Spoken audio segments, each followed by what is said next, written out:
In this video, we are going to continue our explanation on the intraspecific relationship and interspecific relationship between organisms. In the previous video, we have mentioned that intraspecific relationship is the relationship that exists among individuals of the same species. And I mentioned that species is a very important term in biology and in zoology. Because when we say species, just like cell is the basic unit of life, that is how species is the basic unit of classification. We have other set of classification like kingdoms, phylums, class, order, family, genus, and species is the lowest level. That is why we call it the unit of classification. And I define species as a group of organisms or group of animals or level of organization in which the individual in that particular population are capable of interbreeding and under natural condition will not interbreed with another organism of different species. Now, what are now the relationship that can happen between organisms of the same species? Now, we have different type of interaction like mating behavior. Remember in my definition, I said under natural condition, organisms of the same species reproduce with each other, they mate with each other. And under natural condition, they cannot mate with organisms of other species unless it is artificial condition. You understand? So one of the intraspecific relationship is mating behavior. Men have meeting humans meet with human. You understand? Humans meet with humans. Wolf meet with wolf, dogs meet with dogs, elephants meet with elephants. You understand? Lions meet with lions under natural condition. So that is mating behavior within the same species. Another one is parental care. Parental care is the how they take care of their children, how they take care of their offspring. We call it offspring, or how they take care of their progeny. You understand? Now, human take care of human child. You understand? And humans breastfeed human child. You understand? Humans cannot breastfeed a dog. Humans cannot breastfeed a goat. You understand? So that is part of parental care. Dogs breastfeed puppies. You understand? Cats breastfeed kittens. So parental care is an intraspecific relationship. You understand? Within the same species under natural condition. That's how it's supposed to be. Another one is family or group formation. Family is within organism of the same species, not organism of different species. That is how we have something like lion pride, um, pack of wolves, head of sheep. You see that they are what families like of the same species, organism of the same species coming together as a group or as a family. Another one is communication system.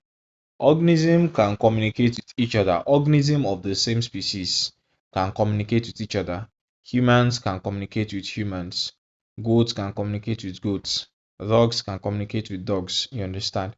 Organism of the same species can communicate with each other and understand each other perfectly. Another one is social organization or dominance hierarchy. We can have social organization like what? Like termites. Termite is a form of social animals. Ants, they are social animals. Lions, you understand? Group, they are in group. Pack of lions. There is one particular rat, we call it naked mole rats. Yes, they are social animals. They can communicate each other. That is within that particular organization, they are organism of the same species. That is a cooperative intra-specific relationship. How about competitive in intra-specific relationship? It includes dominance and subordinate relationship. You see, within organism of the same species, there will be dominance. You understand? There will be a dominate, like for example, now in a lion pride, in a lion pride, you can have more than one lion. You understand? Like a male lion. You can have like two male lions, but one of them is going to be dominant. One of them is going to be the king of that particular pride, will be the one ruling that particular pride. That is dominance. You understand? And this is a competitive interaction. between organisms of the same species. Even if it is just one lion that is in like one male lion that is in the lion pride, it will be dominant over the other lioness. You understand? And that is what we refer to as what dominance. It is a competitive interaction. Another one is leadership conflicts. Like there can be fight for leadership within organism of the same species. Like organism of the same species can fight for leadership. Which one of us is going to be leading this particular group? That is a competitive interaction. Territoriality. That is home range defense. You see, in a particular habitat, we can have a lion pride like this. Lion pride. Let me just say lion P. Now there can be another lion that is here that is living in this particular place without pride. It can try to invade this particular lion pride, and the only way it can take over this lion pride is by fighting the male lion, the dominant male lion that is in this particular pride. But this particular lion must protect its territory. You see this particular place, that is what we refer to as territory. And territoriality leads to what? Leads to competition. Because other lion, maybe they do not have pride, they will try as much as possible to compete with lion that has its own pride. That is a competitive interaction. Lion and lion, like this lion is Panthera leo, this one too is Panthera leo, right? Both of them are Panthera leo. They are organism of the same species, but they can compete for what? They can compete for territory. That is another intraspecific interaction.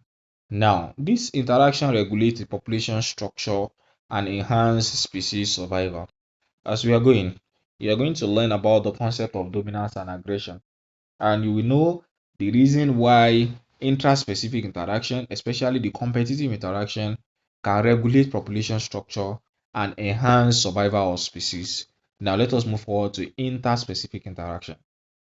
Interspecific interaction occurs between organisms of different species, and it can be classified into positive interaction like mutualism, where we have example to be lichens, that is relationship between algae and cyanobacteria, or the fungi and algae rather, which is lichen. You see, this fungi, the function is to protect the algae, to give water to the algae because it can absorb water from the this thing, and it also gives minerals to the algae. The function of this algae is that it provides carbohydrates for the fungi through the process of photosynthesis. So they interact with each other, even though algae and lichen they are not organisms of the same species. So that is why we refer to as interspecific interaction. We have another one which is mycorrhiza. Myco, which means fungi, and rhizas, which means roots of a plant.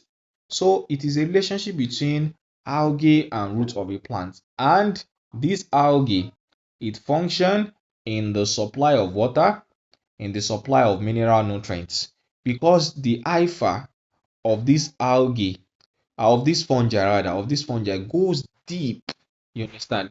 It helps in water absorption. It increases water absorption. I get what I'm trying to say now. Now, the plant now protects the fungi and also gives photosynthetic product, which is carbohydrate that is needed.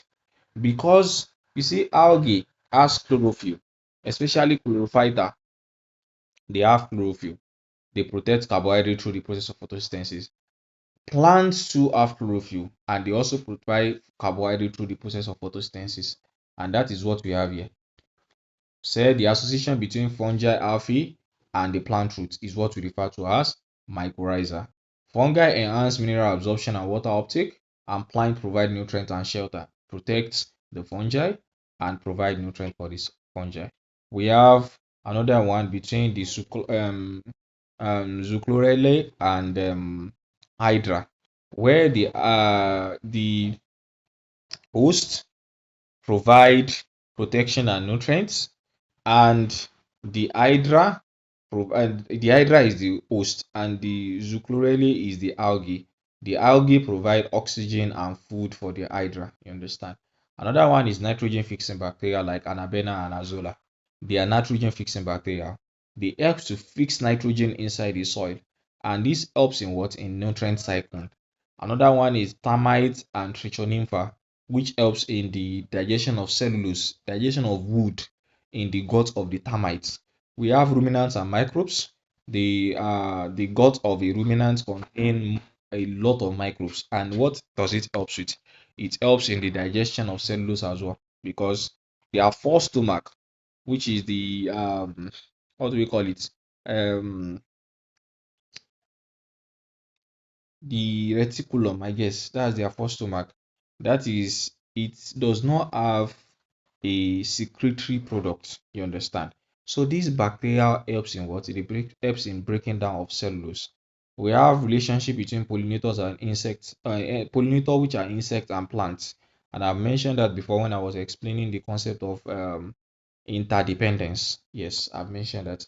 Now, another one is proto-cooperation. The first one I will mention is positive interaction. The second one is proto-cooperation. That is mutualistic relationship. Like it's also like a mutualistic relationship. You understand?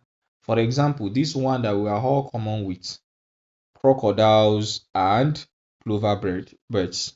What happens is that these plover birds helps in the cleaning of the teeth of crocodile, and crocodile already knows. You understand? So crocodile is going to open its mouth so that the plover bird will come, pick the teeth. It is cooperation. Both of them cooperate so that this thing can work. It helps the crocodile in removing the residual of the food that it has eaten, and helps the bird in eating what it can also take in. Also, we have another one which is commensalism.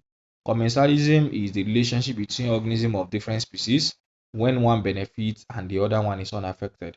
And we know example of this: fish and shark and remora, epiphytes on trees, whales and barnacles. We have the scavengers. Scavengers are those ones that feed on dead and decaying matter. You understand? They feed on dead body of organisms or dead body of plants. Then example of those are vultures, hyenas, foxes that feed on carcasses. And we have crows, ants, and even other small insects that can feed on dead and decaying animals. Now, the second one is the negative interaction. In the positive interaction, we have the mutualistic relationship, we have the proto cooperation. So, and we have the commensalism, and we have the scavenging, right? Now, the second one is now negative interaction. Under negative interaction, we can now have things like predation. I'm sure that we are all common with that one.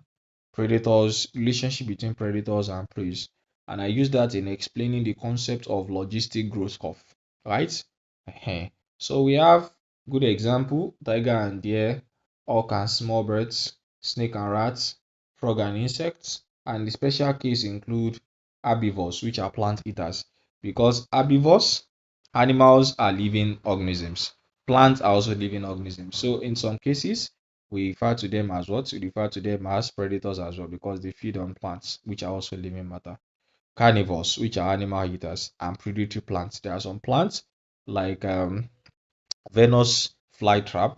Those ones, they can feed on animals. They are also plants, but they are predatory plants. You understand?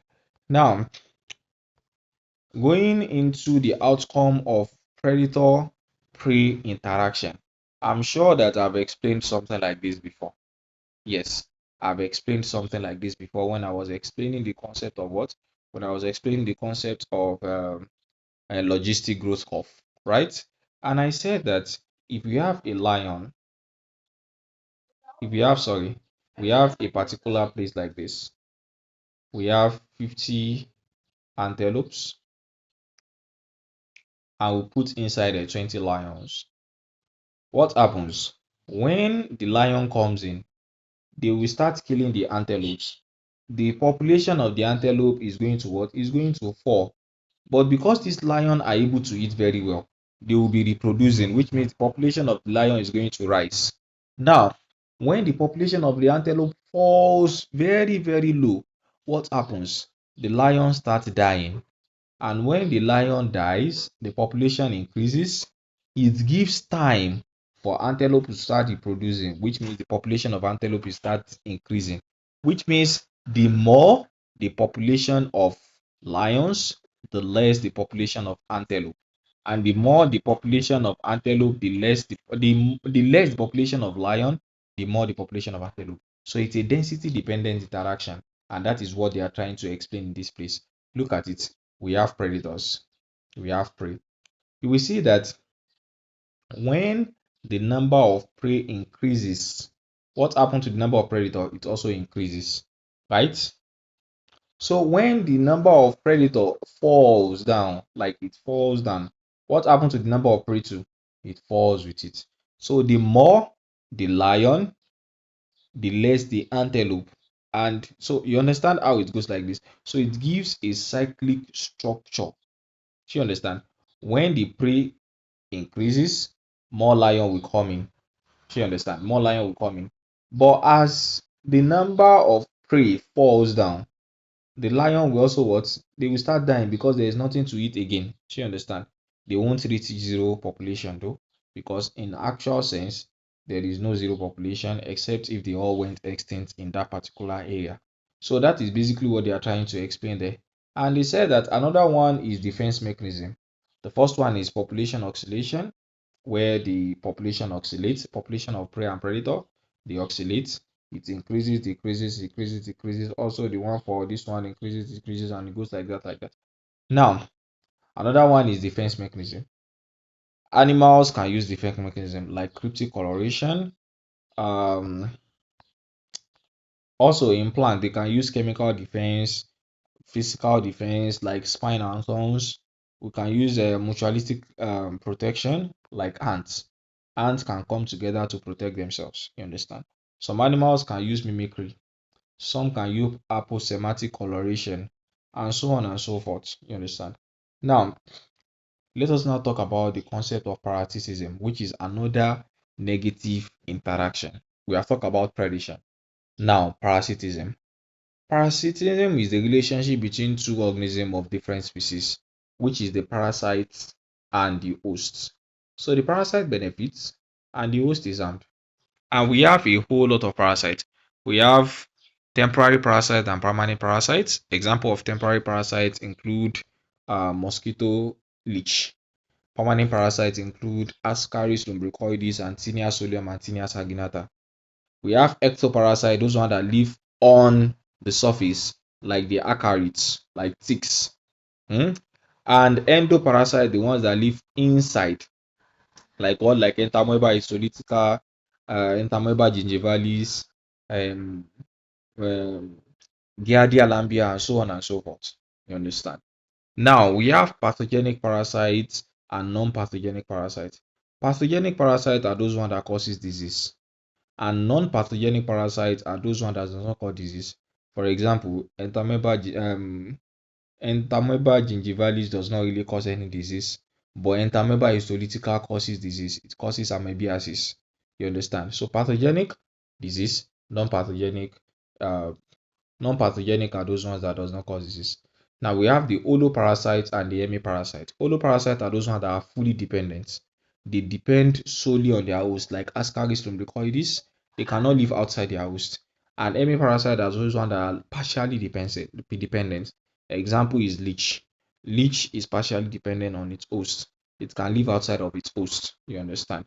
And we have the hyperparasites. Hyperparasites are parasites living on other parasites, parasites that are living on another parasite. Now we have commensalism. Commensalism is the one that one amenalism rather. Amenalism is when one species is harmed and the other species is unaffected. That is amensalism already. Sorry, amensalism. When one species is harmed and the other one is unaffected. That is amensalism. And examples include the Penicillium notatum, which produces penicillin, and this particular method is what Alexander Fleming used in producing antibiotics. What he used in producer, because Penicillium notatum, it produces penicillin, and when it produces penicillin, it prevents the growth of other bacteria. You understand? So other bacteria are being harmed, and Penicillium notatum himself is unaffected. That is amensalism.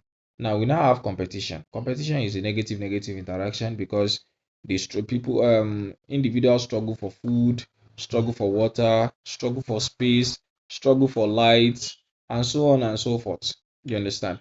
Now we now have the types of interspecific relationship. I said that interspecific relationship occur within organisms of the same species. It is more intense due to identical needs and it control population size. While the interspecific relationship is between different species and may lead to competitive exclusion. So this is what we are going to be discussing today. In the next video, we are going to be talking about the concept of soil and soil profile. Till next video, thank you and subscribe for more.